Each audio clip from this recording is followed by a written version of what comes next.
Hi. ఒక bowler కొన్ని wickets తీస్తే ఎన్ని వికెట్స్ తీశాడు అన్నదానికంటే ఎవరి వికెట్స్ తీశాడు, ఎటువంటి స్టేజ్లో ఉండేటప్పుడు వికెట్స్ తీశాడు అన్నది ఇంపార్టెంట్. ఎవరైనా క్రిటిక్స్ కానీ ఎవరైనా రివ్యూవర్స్ కానీ చూసే విధానం యాక్చువల్గా అది.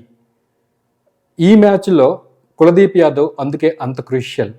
సెలక్షన్ కమిటీ కానీ టీమ్ మేనేజ్మెంట్ కానీ లేదు అంటే కెప్టెన్ కానీ కులదీప్ యాదవ్ని అక్షర్ పటేల్ స్థానంలో తీసుకోవడానికి రీజన్ ఆయన తీసిన ఈ 2 వికెట్లు. ఈరోజు ఆ 2 వికెట్లు తీసిన స్టేజ్ ఇండియాకి కరెక్ట్గా ఏ వికెట్స్ అయితే అవసరమో ఇటువంటి స్టేజ్లో. ఎందుకు అంటే ఇటువంటి మ్యాచ్ రిజల్ట్ ఏమైనా కూడాను ఇటువంటి మ్యాచ్ మళ్ళీ ఇండియాకి జరగదు. రియల్ క్రికెట్ ఫ్యాన్స్ అర్థం చేసుకునే వాళ్ళు ఉంటే ఈరోజు యాక్చువల్గా చాలా సెలబ్రేట్ చేసుకోవాలి. ఎందుకంటే ఇండియాలో ఉన్న పరిస్థితి అటువంటిది. ఎందుకు అంటే మనకు తెలుసు అశ్విన్ 500 వికెట్స్ తీశాడు. 500 వికెట్స్ నేను తీసినా కూడా ఫ్యామిలీ ఎమర్జెన్సీ వాళ్ళ మదర్కి హాస్పిటలైజ్ అవ్వడం వల్ల ఇమీడియట్గా మ్యాచ్ నుంచి మధ్యలో నుంచి ఆయన వెళ్ళిపోవాల్సి వచ్చింది. అంటే ఇక్కడ ఇండియా ఇప్పుడు 10 మంది ప్లేయర్స్తోనే ఆడుతుంది. సో ఒక ప్లేయర్ కేవలం ఫీల్డింగ్కే వస్తాడు కానీ అశ్విన్కి బదులు ఇంకొక బౌలర్ని ఇండియా తీసుకొని రాలేదు. సో రూల్స్ దానికి ఎగనిస్ట్గా ఉన్నాయి. బట్ 4 బౌలర్స్తో అశ్విన్ యాక్చువల్గా తెలుసు ఈ మ్యాచ్లో ఫ్లాట్ స్లో పిచ్ మనం చెప్పుకున్నాం. లాస్ట్ టెస్ట్ మ్యాచ్ ఈ గ్రౌండ్లో అయింది 2018లో అయినప్పుడు 3 సెంచరీలు నమోదయ్యాయి.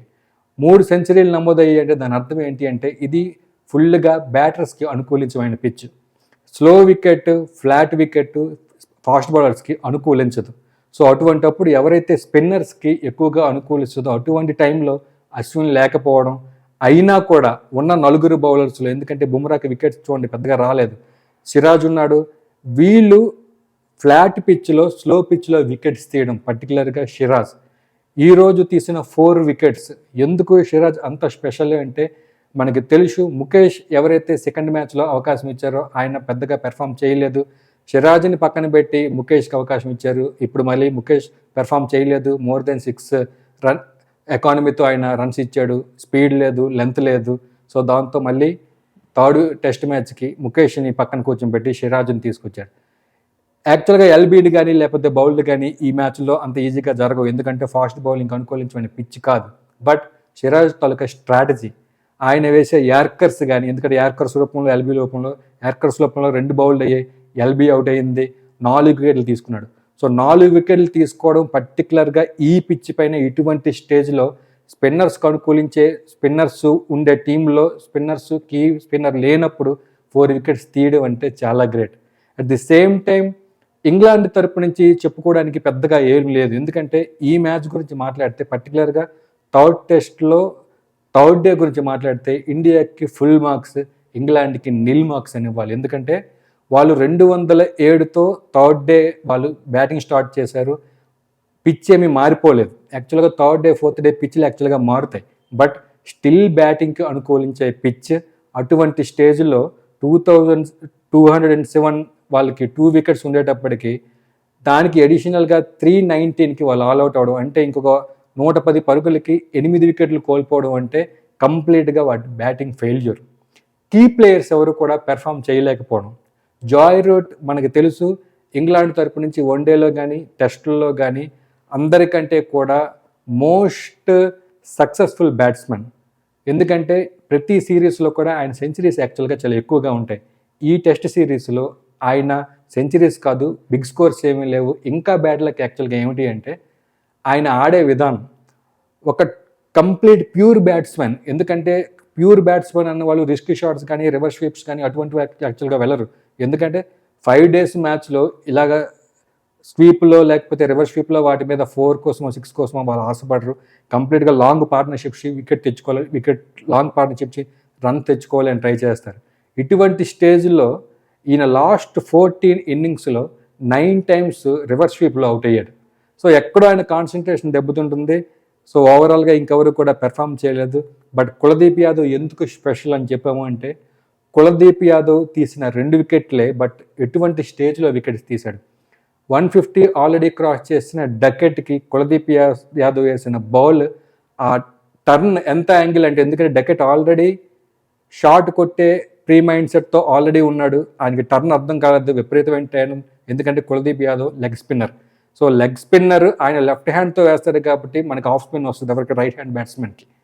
బట్ ఆయన టర్న్ అసలు అర్థం చేసుకోలేకపోయాడు, ఆల్రెడీ ప్రీ మైండెడ్గా ఉన్నాడు కాబట్టి బ్యాట్ కనెక్ట్ చేసి క్యాచ్ ఇవ్వడం జరిగింది. సేమ్ మన దగ్గర కూడా సేమ్ అదే జరిగింది. రజిత్ పటిడార్ మనకి కీ ప్లే రోల్ చేయాల్సిన టైంలో ఆయన కరెక్ట్గా ప్లే చేయలేకపోతున్నాడు. హార్ట్లీ వేసిన టర్న్, ఎందుకంటే ఆల్రెడీ 10 balls ఆడాడు, 0 runsలో ఉన్నాడు, ఎలాగైనా స్కోర్ చేద్దాం అనుకున్నాడు. ఓవర్ టర్న్ అయ్యేటప్పటికి ఆల్రెడీ ప్రీ మైండ్ సెట్తో బ్యాట్ కనెక్ట్ చేశాడు. అనుకూల్ దగ్గర ఆయన ఏదైతే ఎక్స్పెక్ట్ చేశాడో సేమ్ ఆ లెంత్లో రాలేదు, క్యాచ్ ఇచ్చాడు. సో వీళ్ళిద్దరు కూడా almost same wickets. But Kuldeep Yadav తీసిన ఇంకో వికెట్ జానీ బెయిస్ట్రోకి అసలు క్లూ లేదు, అంటే ఎంత బాల్ టర్న్ అయ్యింది, ఎంత యాంగిల్లో టర్న్ అయ్యింది అన్నది ఆయనకి అసలు క్లూ లేదు. So plumb in front of wicket అయ్యాడు, ఎల్బిడబ్ల్యూగా వెనుదిరిగాడు. సో ఇది యాక్చువల్గా మ్యాచ్కి కీలకం. సో జడేజా 2 వికెట్లు తీశాడు, సిరాజ్ 4 వికెట్స్ తీశాడు ఇటువంటి పిచ్లో. సో చాలా అప్రిషియేట్ చేయాల్సిన టైం యాక్చువల్గా ఈరోజు. స్టిల్ మనం 10 మెంబర్స్తోనే గేమ్ ఆడుతున్నాం. ఈ మ్యాచ్లో ఇప్పటి వరకు మనం చెప్పుకున్నాం 3 centuries వచ్చాయి ఆల్రెడీ లాస్ట్ టెస్ట్ మ్యాచ్లో ఈ గ్రౌండ్ పైన. బట్ ఇక్కడ మ్యాచ్ ఓన్లీ ఇంకా 60% అయింది, 3 days అయింది, ఇంకా 40% మ్యాచ్ మిగిలి ఉంది. అయినా కూడా ఇప్పటికే 4 centuries నమోదయ్యాయి. Rohit Sharma, Jadeja, Duckett and Yashasvi Jaiswal. So Yashasvi Jaiswal ఎందుకంటే బ్యాటింగ్ పిచ్లో సెంచరీస్ చేస్తే అంతగా చెప్పుకోవాల్సిన అవసరం లేదు, ఎందుకంటే సెంచరీస్ ఈజీగా వస్తాయి టాపర్ ఎవరికో ఒకరికి. బట్ స్టిల్ యశస్వి జైస్వాల్ గురించి మనం చెప్పుకొని ఆయన్ని ఖచ్చితంగా అప్రిషియేట్ చేయాలి. ఎందుకు అంటే ఇటువంటి ఫామ్ ఫస్ట్ మ్యాచ్లో 80 అంటే ఆల్మోస్ట్ సెంచరీ, సెకండ్ మ్యాచ్లో 200, థర్డ్ మ్యాచ్లో సెంచరీ. ఇటువంటి ఫామ్ వరల్డ్ క్రికెట్లో చాలా రేర్ పీపుల్, అంటే Sachin Tendulkar, Rahul Dravid, Quinton de Kock, Sri Lanka player Sangakkara, ఇటువంటి వారికే కంటిన్యూగా సెంచరీస్ కొట్టే రికార్డ్ యాక్చువల్గా ఉంది. వాళ్ళందరికంటే అంటే సచిన్ టెండూల్కర్ వీళ్ళందరితో కంపేర్ చేస్తే యశస్వి జైస్వాల్కి అంత లాంగ్ రికార్డ్ ప్రజెంట్ లేకపోయినా, బట్ ఆయన కొట్టిన రన్స్, ఆయన ఎకానమీ అంటే ఆయన రన్ రేట్ వాళ్ళందరికంటే ఎక్కువ, స్ట్రైక్ రేట్ వాళ్ళందరికంటే ఎక్కువ లాస్ట్ 3 matchesలో. సో ఖచ్చితంగా అప్రిషియేట్ చేయాలి. ఇంగ్లాండ్ ఈ మ్యాచ్ని డ్రా చేసుకోవలసిన స్టేజ్ నుంచి ఈ మ్యాచ్ డిసైడింగ్ మ్యాచ్గా తీసుకొచ్చింది. ఎందుకు అంటే నిన్న ఇంగ్లాండ్ దాంట్లో పొజిషన్, అది ఆడే విధానం, థర్డ్ డే ఖచ్చితంగా ఇండియాని బీట్ చేసే కానీ లేకపోతే అట్లీస్ట్ ఇండియా చేసిన రన్స్ కానీ ఈక్వల్ చేసే పొజిషన్లో ఇంగ్లాండ్ ఉంది. బట్ అది క్యాపిటలైజ్ చేసుకోలేకపోయింది, వరుసగా 8 వికెట్లు కోల్పోయింది 110 runsకి. బట్ ఇక్కడ 2 రోజుల మ్యాచ్ ఉంది, ఇండియాకు ఆల్రెడీ 300+ లీడ్ ఉంది. 2 రోజుల్లో అంటే అట్లీస్ట్ రేపు ఆఫ్టర్నూన్కి లేకపోతే లంచ్ తర్వాతకి కానీ మనం ఇంకొక 100 or 150 runs కానీ యాడ్ చేసి ఇంగ్లాండ్కి బ్యాటింగ్ ఇస్తే ఖచ్చితంగా ఇది చేయడానికి ఇంగ్లాండ్ ట్రై చేసి విఫలం అవ్వడం కానీ లేదంటే చేయడంలో సఫలం అవ్వడం కానీ జరుగుతుంది. ఎందుకంటే మన దగ్గర 4 bowlers ఉన్నారు. ఇక్కడ క్రూషియల్ ఏమిటి అంటే లక్కీగా ఇండియా బౌలర్స్ తలక బ్రిలియన్స్ ద్వారా, ఎందుకంటే పిచ్ యాక్చువల్గా అనుకూలించకపోయినా వాళ్ళ బ్రిలియన్స్ ద్వారా ఈరోజు 4 bowlersతో మనం మంచి వికెట్లు తీయగలిగాం, చాలా ఫాస్ట్గా ఇంగ్లాండ్ తీయగలిగాం. అట్ ది సేమ్ టైం ఇదే ఫామ్ లేకపోతే ఇటువంటి లక్ ఫేవర్ కానీ లేదు అంటే ఇటువంటి బౌలింగ్ బ్రిలియన్స్ కానీ సెకండ్ ఇన్నింగ్స్లో మనం చూపించగలగాలి. ఇది కానీ చూపించగలిగితే సో ఖచ్చితంగా ఇండియాకి విన్ అయ్యే అవకాశం ఎక్కువ ఉంది.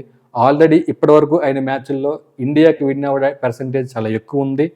మ్యాక్సిమం 4 days or 4.5 daysలో ఈ మ్యాచ్ అయ్యే అవకాశాలు కూడా ఎక్కువగా ఉన్నాయి. ఎందుకంటే ఇండియా ఆల్రెడీ లీడ్లో ఉంది, చాలా ఎక్కువ లీడ్లో ఉంది. గిల్ ఆల్రెడీ పెర్ఫామ్ చేస్తున్నాడు. ఎవరైతే రిటైర్డ్ హెడ్గా వెళ్ళాడో యశస్వి జైస్వాల్, ఆయన మళ్ళీ క్రూషియల్ టైంలో మళ్ళీ రేపు వచ్చి ఆడే అవకాశం ఉంది. ఎందుకు అంటే అవుట్ అవ్వలేదు ఆయన. ఇండియా బ్యాటింగ్ లైనప్ కానీ బాగుంది, అన్ని విధాల స్కోర్ ఉంది అంటే ప్రాబ్లం లేదు వర్స్ట్గా ఉంది అంటే ఆయన ఒకళ్ళ ఫిట్నెస్లో ఉంటే ఆయన ఖచ్చితంగా వచ్చి మళ్ళీ ఆడే అవకాశం ఉంది. మళ్ళీ రాని రోజు అని ఎందుకు అనుకోవాలి అంటే ఇటువంటి స్టేజ్లో పైగా ఈ టెస్ట్ మ్యాచ్లో ఈ సిరీస్లో ఇంతవరకు జరగనివి ఎన్నో జరిగాయి. ఎందుకు అంటే టాప్ ఆర్డర్ని సెలెక్ట్ చేసిన తర్వాత ఇంతవరకు ఎప్పుడు కూడాను ఫిట్నెస్ లేక మధ్యలో వెళ్ళిపోయే సినారియోస్ చాలా తక్కువ, వెళ్తే ఒకరు అరిద్దరు. బట్ ఈ మ్యాచ్లో చూస్తే ఫస్ట్ విరాట్ కోహ్లీ దగ్గర నుంచి స్టార్ట్ చేసి సో ఇప్పుడు యశస్వి జైస్వాల్ ఫిట్నెస్ కోల్పోవడంతో పాటు సో ఇంచుమించు ప్రతి ఒక్కరు కూడా ఈ మ్యాచ్లో వెలిగిపోవడం, మళ్ళీ రావడం, సో కొత్త ప్లేయర్స్కి అవకాశం ఇవ్వడం. చాలా ప్లేయర్స్, ఎందుకంటే రాహుల్ బయటికి వెళ్ళాడు, జడేజా ఒక మ్యాచ్ బయటికి వెళ్ళి వచ్చాడు, సో కొత్త కొత్త ప్లేయర్స్ వస్తున్నారు. ఇంత ఫామ్ లేకపోవడం, 10 మెంబర్స్తోనే ఆడేది కూడా యాక్చువల్గా చాలా రేర్. ఎందుకంటే 5 వికెట్సే నిన్న స్టోరీ, 500 వికెట్స్ నిన్న స్టోరీ. ఈరోజు ఆ ప్లేయర్ అవైలబిలిటీ లేడు. ఏదేమైనా కూడా ఇండియా అద్భుతమైన పెర్ఫార్మెన్స్తో ఈరోజు ఇంగ్లాండ్ మీద లీడ్ సాధించింది. ఈ లీడ్ ఇలాగే కొనసాగి ఇంకా ఎక్కువ లీడ్ వచ్చి సో ఇండియా విజయం వైపు వెళ్ళే అవకాశం ఉంది కాబట్టి సో రేపు మ్యాచ్ ఏం జరుగుతుంది అని చూద్దాం. I'm Shri Vijay. Welcome to the never retired cricketer.